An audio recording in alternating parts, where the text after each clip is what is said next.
vidéo à la con.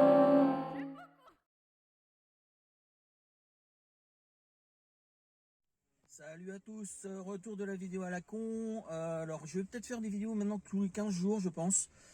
Parce que c'est quand même un petit peu de boulot, le temps de filmer, monter les vidéos. Donc j'en ferai peut-être tous les 15 jours, on verra comment le vent va me pousser. Alors vidéo d'aujourd'hui consacrée à la boîte séquentielle. Donc je vais vous faire voir les petites astuces pour passer vos vitesses en séquentiel. Et puis voilà, c'est parti. Donc la boîte séquentielle, donc ça se situe ici en fait, c'est au niveau du D.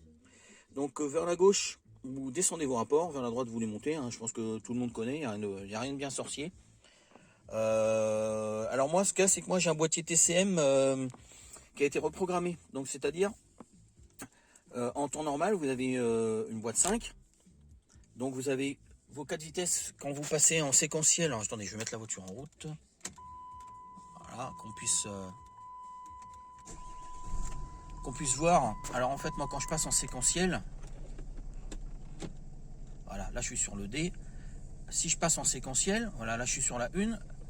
Alors je sais pas si les boîtes conventionnelles non reprogrammées c'est pareil, mais je crois que moi je peux démarrer en 2. Donc par exemple c'est le mode neige. Sur les boîtes classiques je sais pas, il faudra que vous me disiez dans vos commentaires parce que je sais plus comment que c'était. Sinon en fait moi j'ai donc 5 rapports. Donc normalement c'est 4 rapports en séquentiel et puis quand on passe en 5, ça passe en D directement. Que moi là sur celle-là on va pas pouvoir le voir parce que j'ai pas trop envie de le faire en roulant.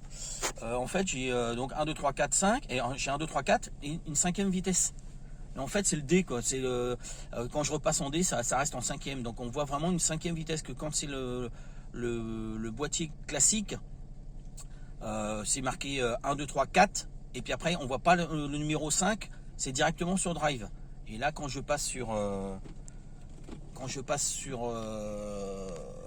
fais ma 4e, je peux encore avoir une semi, enfin on peut appeler ça une 5e si on veut.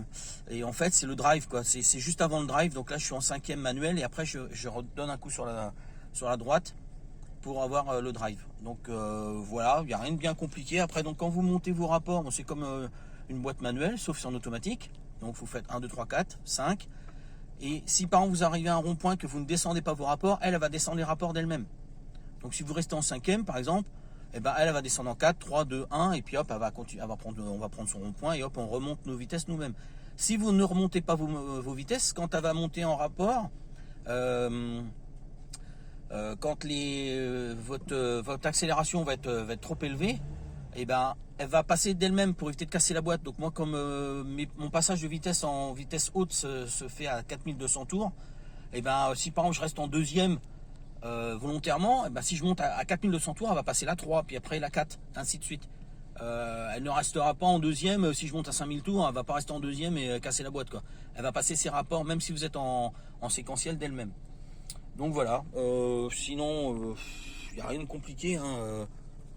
C'est un passage de rapport classique on va dire, donc j'espère que c'est assez clair.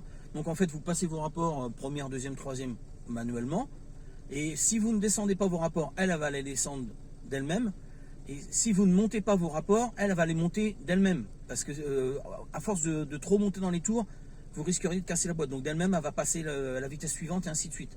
Mais bon, en séquentiel ça sert à rien, donc autant passer les vitesses manuellement. Moi personnellement je m'en sers quasiment pas du séquentiel, je reste toujours en automatique. Puis voilà, sinon il n'y a rien de compliqué.